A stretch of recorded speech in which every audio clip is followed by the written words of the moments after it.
अस्सलाम वालेकुम। Last lecture में हमने के मैप को डिस्कस किया था। के मैप से रिलेटेड इंट्रो मैंने आपको दिया था कि के मैप क्या होता है, के मैप को किस लिए यूज़ करते हैं और के मैप कितने वेरिएबल तक सॉल्व कर सकता है किसी भी बूलियन फंक्शन को। और नेक्स्ट हम नेक्स्ट मेथड पे मूव कर जाते हैं। तो आज के लेक्चर में हम देखेंगे कि के मैप के थ्रू किसी भी बूलियन फंक्शन को कैसे सिंप्लीफाई करना है और के मैप से किसी बूलियन फंक्शन को सॉल्व करने के रूल्स कौन कौन से हैं। किन चीज़ों को आप को याद रखना होगा ताकि आप किसी भी बूलियन फंक्शन को सॉल्व कर सकें। तो सबसे पहले आपने याद रखना है कि अ, जब भी आपने के मैप में मिन टर्म्स को पुट कर देना उसके बाद आप पेयरिंग करेंगे। पेयरिंग जो होगी वो हमेशा टू की पावर में होगी। ठीक है, पेयरिंग हमेशा टू की पावर में होगी। मतलब आप two raise to power zero, two raise to power one, two raise to power two and so on, इनका पेयर बना सकते हैं। मतलब दो का पेयर बन सकता है, चार का बन सकता है। सिंगल आइटम है तो वो खुद ही एक पेयर बन सकता है, उसको भी आप पेयर बना सकते हैं। ठीक है, वो खुद के साथ ही हो जाएगा। चार का हो सकता है, आठ का पेयर हो सकता है। मतलब आपने पेयरिंग करनी है तो पेयर हमेशा टू की पावर में होगा और अ, वो चार का हो सकता है, आठ का हो सकता है, इसी तरह एग्जाम्पल के तौर पे। ठीक है, नंबर दो पे आपने याद रखना है कि जब जब भी आपने पेयर बनाना है तो पेयर हमेशा एडजेसेंट्स का बनेगा। एडजेसेंट मतलब एक दूसरे के आमने सामने आ रहा हो। मतलब कहने का ये है कि अगर यहाँ पे वन आ रहा है, ये मिनटम आ रही है, इसके साथ ये मिनटम है, इसका पेयर इसके साथ बन सकता है। सपोज अगर इस मिनटम का हम पेयर इसके साथ बनाना चाह रहे हैं तो ये पेयर नहीं हो सकता, यहाँ पे रख लो। अब इस वाले का इसके साथ पेयर नहीं बन सकता। ठीक है, तो एडजेसेंट्स का पेयर बनेगा नंबर दो पे। ठीक है, एडजेसेंट एडजेसेंट का पेयर बन सकता है। तीसरे नंबर पे आपने याद रखना है कि पेयरिंग जो है वो हमेशा आमने सामने होगी। मतलब कहने का ये पेयरिंग आपकी डायगोनल में नहीं हो सकती, डायगोनल पेयर नहीं बनेगा। तीसरे नंबर पे आपने ये याद रखना है। अब ये इनका पेयर नहीं हो सकता। ठीक है, डायगोनल में पेयर नहीं बनेगा। यहाँ पे वन आ रहा है, इसका इसके साथ पेयर नहीं बनेगा, तो डायगोनल में कभी भी पेयर नहीं बनेगा। तीसरे नंबर पे आपने ये याद रखना है। चौथे नंबर पे आपने ये चीज याद रखनी है कि जो कॉर्नर्स हैं उनका पेयर बन सकता है। मतलब इस कॉर्नर का इस वाले कॉर्नर के साथ पेयर हम बना सकते हैं। कॉर्नर भी आमने सामने वाला, यानी कि इधर अगर हो रहा है तो ये तो कॉर्नर इसके साथ ही मिला हुआ है, तो ये कॉर्नर भी है, इसके साथ भी पेयर बन सकता है। लेकिन आमने सामने है तो चूंकि ये वैसे ही पेयर बन जाएगा। तो इस वाले कॉर्नर का इसके साथ पेयर बन सकता है, या इधर वाले कॉर्नर का इधर वाले कॉर्नर के साथ पेयर बन सकता है। इस वाले कॉर्नर का इसके साथ पेयर बन सकता है। मैं दोबारा इसको क्लियर करके बता देता हूँ। सपोज करें यहाँ पे वन आ रहा है तो इस वाले का इस वाले के साथ पेयर बन सकता है, यानी कि इन दोनों का पेयर बन सकता है। हाँ, एक और चीज़ आपने याद रखनी है। आप सपोज करें यहाँ पे वन आ रहा है, यहाँ पे भी वन आ रहा है, तो आप इस चार का इस दोनों का इन दोनों के साथ पेयर बना सकते हैं। ठीक है, इन दोनों का दोनों के साथ भी पेयर बन सकता है इकट्ठा। नंबर वन पे आपको मैंने बताया कि आपने पेयरिंग हमेशा टू की पावर में करनी है। नंबर दो पे पेयरिंग हमेशा एडजेसेंट की होगी डायगोनल में। नंबर तीन पे डायगोनल की पेयरिंग नहीं होगी। नंबर चार पे कॉर्नर की आप पेयरिंग बना सकते हैं। जैसे यहाँ पे अगर वन आ रहा है तो इस वन का इस वन के साथ पेयर बन सकता है। नंबर पाँच पे आपने याद रखना है कि पेयरिंग जो है वो अ, अगर एक मिनटम दूसरे के साथ उसका पेयर बना हुआ है तो उसका किसी और के साथ भी आप पेयर बना सकते हैं। मतलब आप ओवरलैप भी कर सकते हैं। एग्जाम्पल के तौर पे अगर अगर मैं कहता हूँ कि यहाँ पे 1 आ गया, सपोज करें, तो मैंने इन दोनों का पेयर बनाया हुआ है, जैसे कि एग्जांपल में भी शो करवाया हुआ है कि इन दोनों का पेयर बना हुआ है, और ऊपर भी शो करवाया है कि इन दोनों का पेयर बना हुआ है। तो मैं इस वाली मिन अब ये मिनटम अकेली बच गई है, तो मैं इसका पेयर इसके साथ बना सकता हूँ। मतलब आप ओवरलैपिंग कर सकते हैं, या मैं इस वाले का ऊपर पेयर बना सकता हूँ ऐसे, एक तरफ पेयर बना। एक बात आपने याद रखनी है कि आप एक्चुअल में आपने सारी मिन टर्म्स को कवर करना होता है। पेयरिंग इस तरह से करनी है, मतलब आपने सारी मिन टर्म को लाजमी तौर पे कवर करना है, पेयर में लेके आना है। जैसे मैंने एग्जांपल के तौर पे बताया कि यहाँ पे अगर एक 1 बच गया है, तो इसकी पेयरिंग आपने करनी करनी है। तो ये आप किसी के साथ भी ओवरलैप कर दें, ऊपर वाले के साथ कर दें या इधर ओवरलैप कर दें, तो ये एक पेयर बन जाएगा। और नेक्स्ट एक और चीज़ आपने याद रखनी है कि जब भी आपने पेयर बनाना है तो हमेशा ये देखना है कि पेयर हमेशा बड़े से बड़ा बने। मतलब अगर 2 का पेयर बन रहा है, सेम टाइम पे 4 का पेयर भी बन रहा है, तो आपने कोशिश करनी है कि आप 4 का पेयर बनाएं, 2 का पेयर ना बनाएं। एग्जाम्पल के तौर पे अगर यहाँ पे 1 आ रहा है, यहाँ पे 1 आ रहा है, तो यहाँ पे देखें, ये 2 का पेयर बन सकता था। अब ये दोनों, ये भी एक पेयर ये है, एक ये है और एक ये है, ठीक है। लेकिन चूंकि हमारे पास 4 का पेयर भी बन रहा था, जैसे कि अगर मैं इन चारों का पेयर बना देता, तो हमारा एक पेयर बच जाना था, 2 पेयर बने थे फिर। अब फिलहाल 3 पेयर बन रहे हैं, लेकिन फिर 2 पेयर बनने थे। या मैं इधर 4 का पेयर बना देता, ये मतलब कहने का ये है कि आपने हमेशा देखना है स्टार्ट पे कि पेयर हमेशा बड़े से बड़ा बन रहा है, तो आपने वो बनाना है, छोटा पेयर नहीं बनाना, ठीक है। अ, इससे फायदा ये होगा कि फंक्शन को सिंपलीफाई करना आसान हो जाएगा और आपके पास पेयर कम बनेंगे। अगर आप अगर आप छोटे छोटे पेयर बनाएंगे तो उनसे भी आंसर आ जाएगा, लेकिन आपको हर एक पेयर को अलग-अलग सॉल्व करना पड़ेगा। तो अब नेक्स्ट देख लेते हैं कि इसको सॉल्व कैसे करना है। छोटी सी एक एग्जांपल देख लेते हैं, इसको सॉल्व हमने कैसे करना है, ठीक है। इसी एग्जांपल को अगर देखा जाए, इस एग्जांपल को उसने सॉल्व किया हुआ है। अब कैसे सॉल्व किया है, पेयरिंग के बाद देखते हैं। पेयरिंग हमने की है, सपोज करें कि आपका एक ही एक ग्रुप ये बना, या पेयर कह लें या ग्रुप कह लें, एक ग्रुप ये बना। तो मैं सबसे पहले ग्रुप, इस वाले ग्रुप को सॉल्व करता हूँ। इस वाले ग्रुप को कैसे आपने सॉल्व करना है, ठीक है। इसको मैं कह देता हूँ कि ग्रुप 1 है, ठीक है, G1 कह देता हूँ अपनी आसानी के लिए। कैसे सोल्व करना है, बेसिकली आपने क्या करना है, आपने इस तरफ से इस तरफ मूव करना है, इस तरफ से इस तरफ को देखना है पेयर को। और जो चीज़ इसमें कॉमन आ रही है, ठीक है। जैसे एग्जांपल के तौर पे अगर इस वाले पेयर को देखा जाए, इस वाले पेयर को, इसमें ये और ये 2 कॉलम कवर हो रहे हैं, और नीचे वाली, ठीक है, एक रो कवर हो रही है।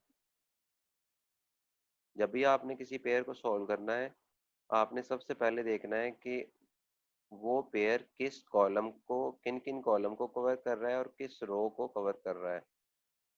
तो आपने पेयर को, जब आपने किसी भी पेयर को लिखना है, तो आपने रो से कॉलम की तरफ मूव करना है, ठीक है, रो से कॉलम की तरफ मूव करना है। तो पेयर 1 या ग्रुप 1 को अगर सॉल्व करेंगे, तो ग्रुप 1 के केस में हम इसको लिखेंगे कैसे। इस तरफ से देखा जाए तो इस तरफ एक्स है, क्योंकि एक ही रो कवर हो रही है, तो ये एक्स आ गया। अब जब आपने रो से कॉलम में मूव करना है, तो आपने मिडल ऑपरेटर जो लगाना है वो डॉट होगा। डॉट आ गया। अब आप कॉलम पे मूव कर गए हैं। अब चूंकि यहाँ पे देखा जाए तो ये 2 कॉलम कवर हो रहे हैं, इस पेयर से 2 कॉलम कवर हो रहे हैं, ये 2 कॉलम्स में आ रहा है। तो आपने इन कॉलम की जो वैल्यूज हैं उनको लिख लेना है, यानी कि यहाँ पे 0 0 आ रहा है, यहाँ पे 0 1 आ रहा है, 0 0 आ रहा है और 0 1 आ रहा है। मतलब कहने का ये है कि यहाँ से आपके पास आ जाएगा वाई डैश जी, वाई डैश जी डैश प्लस वाई डैश जी। मैंने बाइनरी को वेरिएबल फॉर्म में लिख लिया है, ठीक है। अब इसको नेक्स्ट आपने सॉल्व कर लेना है, ठीक है। कैसे सॉल्व करना है, पोस्टलेट हमने पढ़े थे, वो पोस्टलेट लगा देने हैं। यहाँ से देखा जाए तो वाई डैश कॉमन आ जाएगा, वाई डैश बाय कॉमन आ गया, और अंदर आपके पास नेक्स्ट आ जाएगा G dash plus G. G dash plus G equal to 1 होता है, ये इक्वल टू 1 होता है, तो आपके पास आ गया एक्स वाई, ठीक है।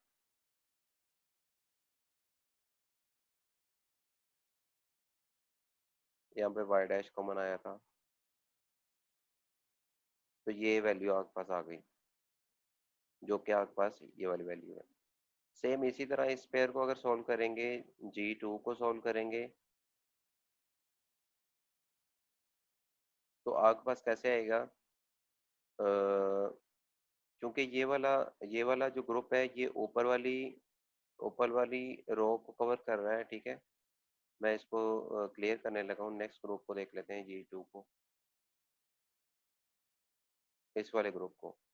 इसमें ये वाली रो और ये कॉलम कवर हो रहे हैं, ठीक है। ये एक्स डैश है, ठीक है। जीरो को एक्स डैश मैंने लिख दिया। यहाँ पे भी नेक्स्ट एग्जांपल में हम सोल्व करेंगे, तो यहाँ पे चूंकि 0 0 ये आ रहे हैं, तो हम इसको दूसरी फॉर्म में, वेरिएबल फॉर्म में लिख लेंगे, ताकि आपको ज्यादा समझ आ जाए, ठीक है। अब इस ग्रुप को लिखना कैसे है, यहाँ पे रो रो में एक्स डैश है, ठीक है। आप रो से कॉलम में मूव करेंगे, कॉलम से कॉलम में मूव करना है, तो डॉट मिडल में डॉट ऑपरेटर आ जाएगा। जब आपने कॉलम पे आना है, तो कॉलम में वैल्यूज कौन कौन सी आ रही हैं, एक आ रहा है वाई, पहली आ रही है वाई जी, जो कि ये है, प्लस दूसरी आ रही है 1 0, यानी कि वाई जी डैश। अब ये बात याद रखनी है, लास्ट पेयर को सॉल्व करते हुए मैंने वो बताई नहीं आपको, कि जब आप सेम साइड पे हैं, मतलब आप रो में है, रो में दो वैल्यूज आ रही हैं, तो उनके दरमियान ऑपरेटर प्लस का आएगा। जब आप रो से कॉलम मूव करेंगे, तो उनके दरमियान ऑपरेटर डॉट का आना है। सेम कॉलम्स सेम साइड पे होंगे, यानी कि इस साइड पे होंगे, तो दो आ रही हैं, तीन आ रही हैं, चार वैल्यूज आ रही हैं, उनमें प्लस आएगा। इस साइड पे हैं, सेम दो तीन वैल्यूज आ रही हैं, उनको प्लस में लिखेंगे। ऑपरेटर मल्टीप्लाई का, यानी कि डॉट ऑपरेटर तब भी आना है जब आपने रो से कॉलम मूव करना है। मतलब इस तरफ दो वैल्यूज थी, तो दोनों के दरमियान प्लस आया है, क्योंकि आप सेम साइड पे दोनों वैल्यूज थी। ये दोनों वैल्यूज, ये वाली वैल्यू और ये वाली वैल्यू सेम साइड पे है, तो इन दोनों के दरमियान प्लस आएगा।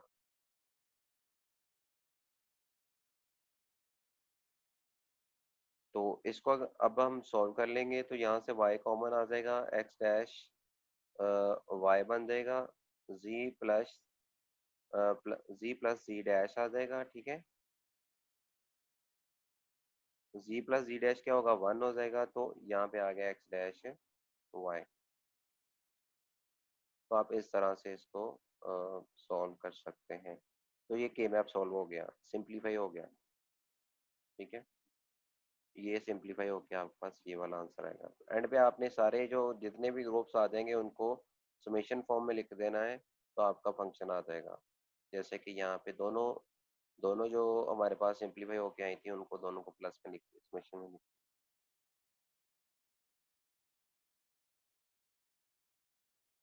एक और एग्जांपल को देख लेते हैं, ठीक है, उससे ताकि आपको ज़्यादा क्लियर हो जाए।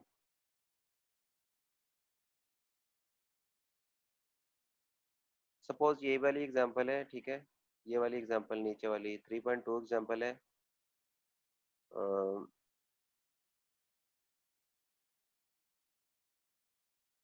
मैं इसकी जगह पे सबसे पहले तो यहाँ पे y y dash z dash जो जो यूज हो रही है मैं उनकी जगह सिर्फ लिख लेता हूँ, वाई जी और वाई जी डैश, इसको भी लिख देता हूँ, ठीक है, वाई डैश जी, और ये एक्स जो कि लिखा हुआ पहले ही, और ये एक्स डैश। ये 00 01 11 10 0 ये लिखने की आपको जरूरत नहीं है, ठीक है, आप वेरिएबल फॉर्म में इसको, इस इनकी जगह पे वेरिएबल फॉर्म में लिख लें, क्योंकि हमने सॉल्व वेरिएबल फॉर्म में करना है, तो आप इनको वेरिएबल फॉर्म में ही लिख लें, ज़्यादा बेटर रहेगा आपके लिए, ठीक है।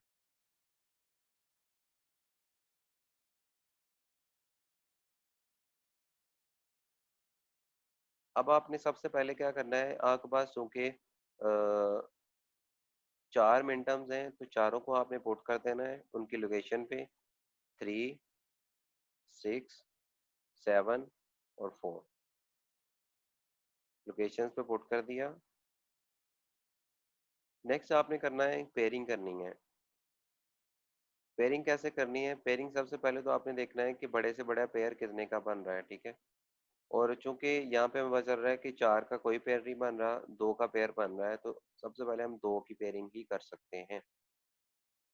तो आमने सामने पेयर बनेंगे, जैसा कि ये आ रहा है, तो इनका पेयर इसके साथ मैं बना सकता हूँ, ठीक है, ये कवर हो गया।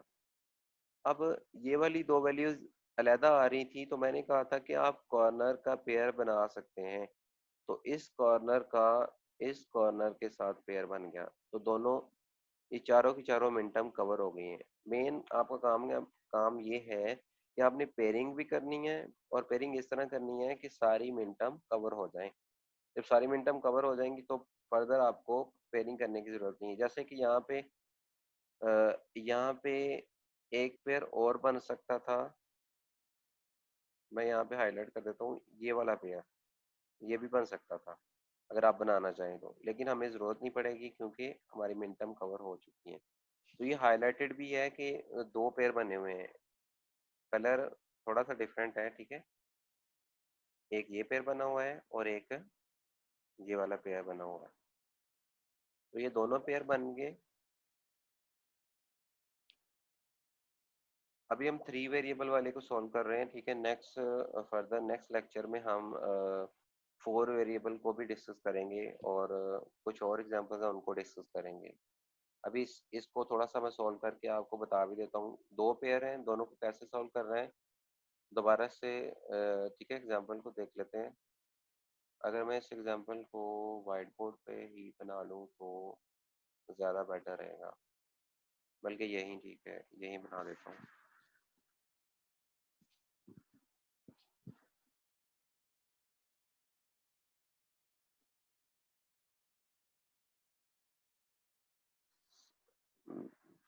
दोबारा से मैं यहाँ पे इसको ड्रा कर रहा हूँ, ठीक है,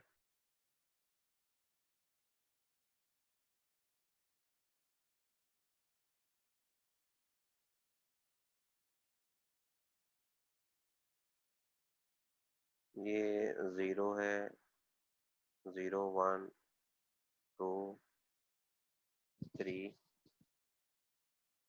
4 5 6 और 7, इसको एक्स कर लेते हैं, इसको वाई और इसको जी।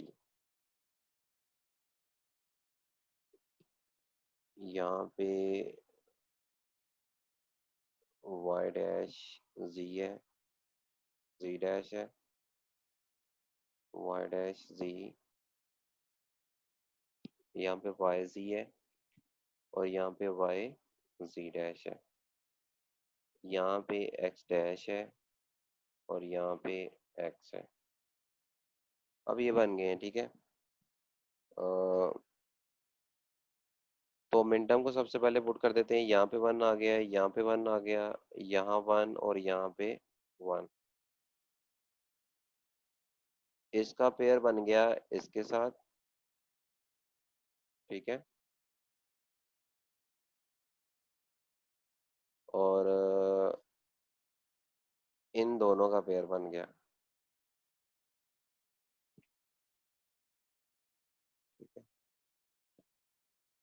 अब जब आपने इसको सॉल्व करना है तो आपने सबसे पहले देखना है कि किस पेयर को आप सोल्व कर रहे हैं। सपोज मैं कॉर्नर वाले पेयर्स जो है, कॉर्नर वाले जो मिन टर्म है उनका पेयर बना है, उनको उसको पहले सोल्व कर लेता हूँ। तो मैं इसको कह लेता हूँ कि ये जो आपके पास है ये है, सपोज G1 ग्रुप है कॉर्नर वाला। तो कॉर्नर वाले के केस में देखा जाए तो इस तरफ से एक्स आ रहा है, ठीक है, क्योंकि ये वाला पेयर और ये वाला पेयर कवर हो रहा है। तो ये वाला पेयर जो है इस रो को कवर कर रहा है, और इस वाले कॉलम को, और इस वाले कॉलम को कवर कर रहा है, क्योंकि इस कॉलम में ये मिनटम आ रही है और इस कॉलम में ये मिनटम आ रही है, और ये दोनों मिनटम इस वाली रो में आ रही हैं। तो एक रो कवर हो रही है और दो कॉलम कवर हो रहे हैं। तो जब आप सेम साइड पे हैं तो ऑपरेटर आपका प्लस का रहेगा। जब आप एक साइड से दूसरी साइड पे, यानी कि रो से कॉलम या कॉलम से रो मूव करेंगे, तो आपका ऑपरेटर मिडल डॉट होगा, लेकिन सेम साइड पे प्लस रहेगा। ये चीज आपने याद रखनी है। तो यहाँ से एक्स आ गया, क्योंकि अब यहाँ पे कोई और आपके पास कवर नहीं हो रहा, ठीक है, कॉर्नर वाले पेयर के वाले से कोई और रो कवर नहीं हो रही, तो इसका मतलब सिर्फ एक्स ही आएगा इस तरफ से। अब हम कॉलम पे मूव करेंगे, यानी कि यहाँ से मैं इस तरफ मूव कर जाऊंगा, कॉलम की तरफ मूव कर जाऊंगा। तो बेसिकली होगा क्या, यहाँ पे डॉट आ जाएगा। दूसरी साइड पे देखा जाए तो यहाँ पे आपके पास वाई डैश जी डैश आ रहा है, ठीक है, इस वाले कॉलम में, पहले कॉलम में वो लिख लिया वाई डैश सी डैश, क्योंकि हम सेम साइड पे हैं तो प्लस आ जाएगा। नेक्स्ट एक और कॉलम कवर हो रहा है, वो कौन सा है, वाई जी डैश। अब आपने इसमें से कॉमन ले लेना है, कॉमन यानी कि डिस्ट्रीब्यूटिव अप्लाई हो रहा है तो वो अप्लाई हो जाएगा, एक्स जी डैश कॉमन आ जाएगा। बाकी आपके पास बचेगा वाई डैश प्लस वाई, जो कि वन हो जाएगा, तो आपके पास आंसर आ जाएगा एक्स जी डैश, जो कि ये वाला पेयर है, ठीक है। अब नेक्स्ट हम सोल्व कर लेते हैं इस वाले पेयर को। इस वाले पेयर के केस में इसको हम G2 बोल देते हैं। ये कैसे आएगा, इस केस में आपके पास दो रोज कवर हो रही हैं, ये भी और ये भी। मतलब कहने का ये है कि मैं यहाँ से अगर आपको बताऊं तो ये वाली रो कवर हो रही है,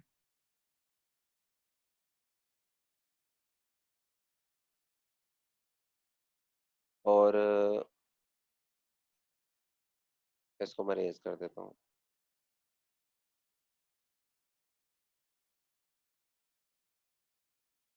पेयर टू के केस में एक रो ये वाली कवर हो रही है, एक रो ये वाली कवर हो रही है, कॉलम सिर्फ एक कवर हो रहा है इस तरफ से, दो रोज कवर हो रही है और एक कॉलम कवर हो रहा है।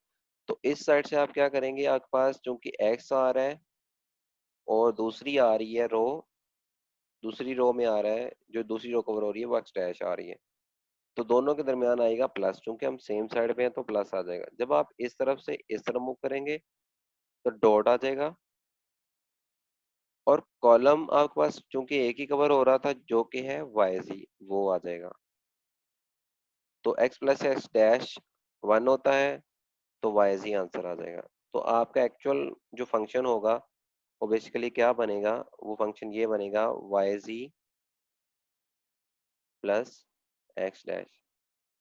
अब मजीद ये सिंप्लीफाई नहीं हो सकता, ये इतना ही सिंप्लीफाई होगा। पहले अगर आप देखें तो आपके पास तीन तीन वेरिएबल थे, चार मिन टर्म थी। अब आपके पास सिर्फ दो मिन टर्म्स हैं और वेरिएबल भी इनमें दो हैं। तो इसका मतलब है कि ये बहुत ज़्यादा सिंप्लीफाई हो चुका है, इसमें रिसोर्स कम यूज हो रहे हैं। तो उम्मीद है आपको समझ आ गई होगी। नेक्स्ट लेक्चर में हम फर्दर इसी की एग्जांपल फोर वेरिएबल में सॉल्व करेंगे, और मैं कुछ डायरेक्ट मेथड्स आपको बताऊंगा कि डायरेक्टली आप यहाँ पे जैसे पासवर्ड अप्लाई हो रहे हैं तो इनको आप डायरेक्टली कैसे सॉल्व कर सकेंगे, वो नेक्स्ट हम डिस्कस करेंगे। तब तक के लिए अल्लाह हाफिज़।